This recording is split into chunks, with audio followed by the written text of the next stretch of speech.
Bonjour à toutes, bonjour à tous. C'est déjà le 15e numéro des Actifs Live que vous propose Generali Patrimoine. Très heureux de vous retrouver. Et juste avant le début de l'été, on a voulu faire un panorama complet de l'économie française. Vous parlez de croissance, vous parlez d'inflation, de réindustrialisation, d'attractivité de la France. Et rien que pour vous, voici Anne-Sophie Alsif. Bonjour. Bonjour. Anne-Sophie Alsif, chef économiste de BDO. Professeur d'économie à la Sorbonne, spécialiste des prévisions. Et c'est vrai que les sujets ne manquent pas, bien entendu, justement, en cette fin de printemps, avec un mot qui est évidemment à la bouche de beaucoup de Français, que ce soit des particuliers ou des responsables économiques, dirigeants d'entreprises, financiers, bien sûr, c'est l'inflation. Avec ce chiffre qui était apparu mi-mai à peu près, 5,9% de hausse sur un an. Ça veut dire quoi, Anne-Sophie Alsif? Toute l'année 23, on va rester au-dessus des 5%? Alors oui, sûrement, mais la bonne nouvelle, c'est que cette inflation va baisser. Déjà, il faut rappeler que l'inflation, c'est toujours la hausse des prix, sauf que cette hausse va ralentir. Donc ce n'est pas une baisse des prix, c'est juste que les hausses seront moins importantes que prévues en 2023 qu'en 2022. Et qu'est-ce qu'on attend cette année? Eh bien, on attend un ralentissement de cette inflation. Pourquoi? Parce que dans cette inflation qu'on a en Europe, à 65%, elle s'explique par les prix de l'énergie. Et comme on a moins de croissance économique, eh bien de fait, on aura des prix de l'énergie qui vont baisser. Et comme c'est la première contribution à ce taux d'inflation, eh bien on aura moins d'inflation. Alors vous allez me dire, pourtant on parle beaucoup de l'inflation alimentaire ou de d'autres composantes. C'est ça, parce que le gouverneur de la Banque de France, il dit on est en train de passer d'une inflation externe, donc liée à la hausse des prix de l'énergie que vous mentionniez il y a un instant, Anne-Sophie Alsif, à une inflation interne, alimentée par celle des biens, des services. Qu'est-ce qu'il faut en penser? Alors, quand on regarde justement comment se diffuse cette inflation, donc le gros, on l'a dit, c'est l'énergie. Et hors énergie, vous avez en effet l'alimentaire, où là, vous allez avoir des prix qui vont rester assez élevés, au moins jusqu'à l'été, parce que les matières premières baissent, mais tout ce qui est coût jusqu'au consommateur final, eh bien, finalement, a pas mal augmenté. Donc, c'est pour ça que les prix vont rester assez élevés. Et puis, sur les autres canaux de l'économie, les biens et services, on voit une diffusion qui est assez lente. En premier lieu, qui était sur l'industrie, avec en plus les pénuries qu'on a eues post-Covid, et aujourd'hui qui se diffuse plus sur les services. Mais là aussi, cette diffusion va continuer, mais elle est assez modérée. La grande partie de l'inflation, ça reste quand même l'énergie, et c'est pour ça qu'elle va baisser, parce que ses prix vont baisser. La France, elle ne s'en tire pas trop mal quand même, comparée à l'ensemble de ses voisins partenaires. Oui, tout à fait, il faut le rappeler. Alors vous allez me dire, ça nous a coûté 20 points de dette sur PIB, donc il faut quand même bien qu'on les voit quelque part. C'est là où on les voit. C'est vrai que le quoi qu'il en coûte et le fait d'avoir fait beaucoup d'aides aux ménages et aux entreprises, il faut vraiment insister, a permis de limiter très fortement la baisse du pouvoir d'achat. On en a énormément parlé, mais dans d'autres pays, comme aux Pays-Bas, en Allemagne, dans les pays du Nord, on a eu plus de 10-12% d'inflation. Donc vraiment des baisses de pouvoir d'achat très importantes, en plus avec des ménages qui étaient souvent endettés en taux variable, donc ont vu leur mensualité exploser, ce qui n'est pas le cas en France, où tout le monde est endetté plutôt en taux fixe. Donc c'est vrai que même si on a eu un impact sur les pouvoirs d'achat, il a été très limité grâce à cette politique du quoi qu'il en coûte. Quel impact pour les épargnants? Alors, l'impact, c'est vrai qu'avec cette hausse des taux, on peut se dire « Ah, enfin, mon épargne va être mieux rémunérée ». Après, ce n'est pas forcément une bonne nouvelle parce que comme on est dans une situation où la croissance économique ralentit beaucoup, qu'est-ce qu'on voit? On voit qu'il y a énormément d'épargne. On est à plus de 15% de taux d'épargne. Il faut rappeler, aux États-Unis, on est à 5%.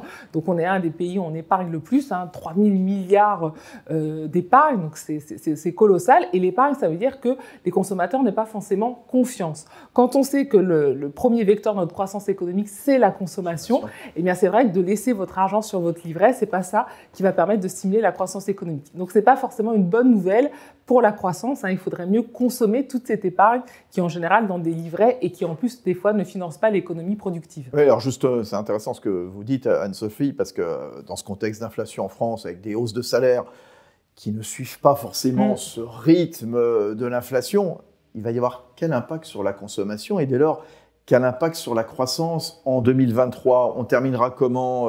Plus 0,6, plus 0,8, plus 1%, un petit peu ce qu'estime le gouvernement? Alors nous, dans nos prévisions avec notre équipe, on est à 0,7% cette année. Pourquoi? Parce qu'on a déjà, on calcule des acquis de croissance, on était déjà à 0,4. Donc c'est vrai que nous, dès l'année dernière, fin d'année 2022, on n'était pas sur le scénario de récession, puisque ce n'était pas possible, vu qu'on avait quand même ces acquis toujours grâce au fameux quoi qu'il en coûte. Là aussi, il faut quand même en voir les effets. Donc pas de récession, mais une croissance très fortement ralentie et ralentit pourquoi? À cause du ralentissement de la consommation. C'est le premier poste qui ralentit fortement. Ensuite, l'investissement. Et donc, c'est pour ça qu'on a cette croissance qui est très faible, pas de récession, même s'il faut rappeler que c'est une croissance qui est supérieure à nos partenaires européens. En Italie, on avait un risque de récession, voilà, finalement 0,1, 0,2. En Allemagne aussi, on en parlait.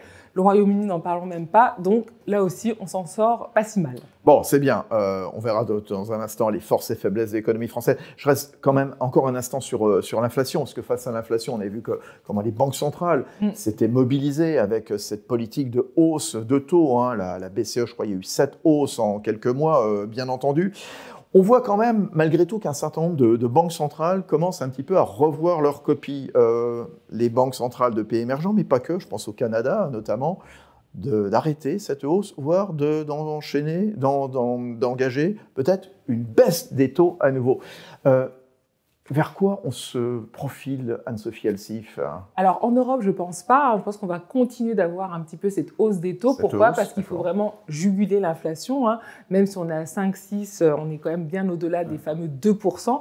Donc, tant qu'on ne reviendra pas à des niveaux, on va dire, autour des 2, on aura une politique de hausse des taux. Il faut rappeler qu'en Europe, la difficulté, c'est que c'est de l'inflation importée, donc qui n'est pas due à une suractivité comme aux États-Unis, c'est en raison de la crise énergétique. Donc c'est vrai que c'est une politique de hausse des taux qui n'est pas, on va dire, aussi efficace parce que ce n'est pas une inflation classique. Alors qu'aux États-Unis, c'est vrai qu'on parle plus de faire une pause dans la hausse des taux, même si je pense que ça va en tout cas continuer peut-être sur des échéances, on va dire, plus limitées, puisque c'est vrai qu'on a là une économie et une situation classique, c'est-à-dire qu'on a créé trop de stimuli budgétaires, on a un marché du travail qui est trop stimulé, et donc il faut réduire cette masse monétaire en augmentant les taux. Donc c'est sûr que c'est une politique qui est beaucoup plus efficace par rapport en Europe, où la nature n'est pas du tout de la même inflation. Donc c'est pour ça qu'il ne faut pas forcément comparer les deux politiques. Je sais qu'on aime bien, mais ce n'est pas forcément pertinent quand vous regardez la nature de l'inflation. Voilà, donc pas de pause pour l'instant, donc sur le terrain des banques centrales, notamment en Europe. Les forces et faiblesses de l'économie française. Alors, on a vu quand même mi-mai, j'ai l'impression qu'il y avait une sorte de feu d'artifice avec le rapport EY sur l'attractivité de la France qui n'a jamais été autant attractive. Il y a eu le sommet de Choose France, c'était mi-mai au château de Versailles avec des responsables économiques venus de l'étranger, donc reçus par le président de la République. On voit le pays qui reste champion d'Europe. Bon, voilà, on doit s'en féliciter, Anne-Sophie Elsif. On doit s'en féliciter, et je tiens à le dire parce que c'est vrai que souvent on met plus le focus sur les mauvaises nouvelles.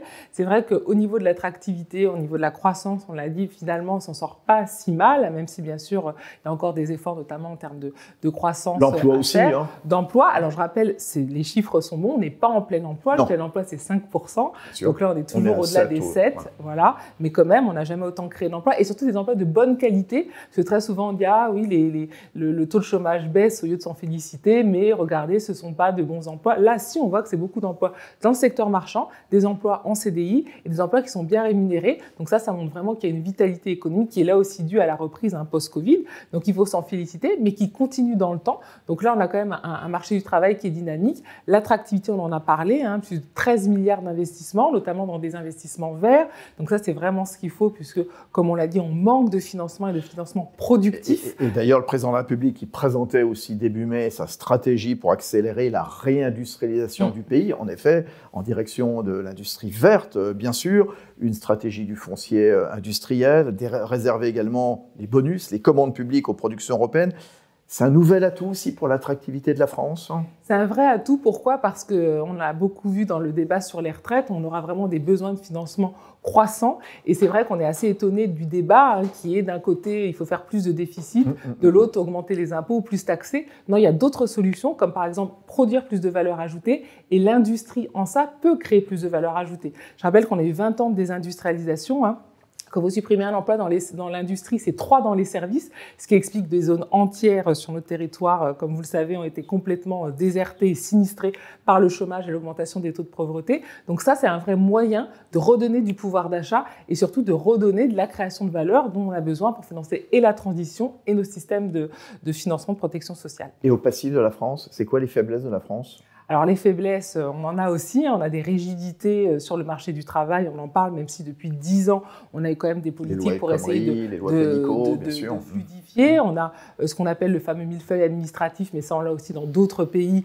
donc c'est sûr que ça a un coût, mais encore une fois, voilà, ça ne sera pas du jour au lendemain. Et il faut aussi le rappeler, hein, on a quand même aussi un système fiscal qu'on décrit beaucoup, qui est un des, en termes de prélèvements obligatoires les plus importants au monde, mais qui est quand même efficace, qui a permis énormément de réduire les inégalités quand vous regardez les autres pays de l'OCDE. Et souvent, c'est vrai que l'on dit, c'est un petit peu les débats, il faut faire une pause, en tout cas baisser les impôts. Il faut savoir que 60% de ce que vous payez, c'est de la redistribution.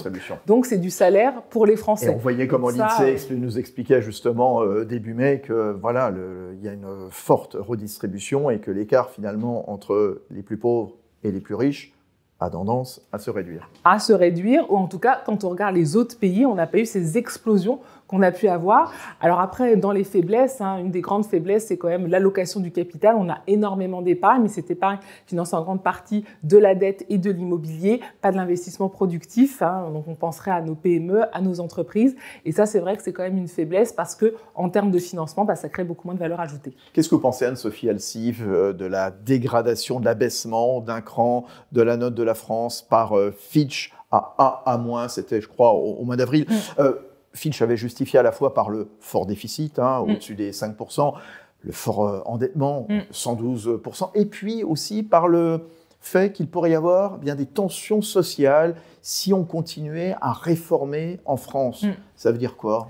Alors, ça, c'est paradoxal parce que c'est vrai qu'en général, les agences de notation aiment beaucoup les réformes structurelles. Donc là, c'est vrai qu'on a eu les retraites, l'assurance chômage.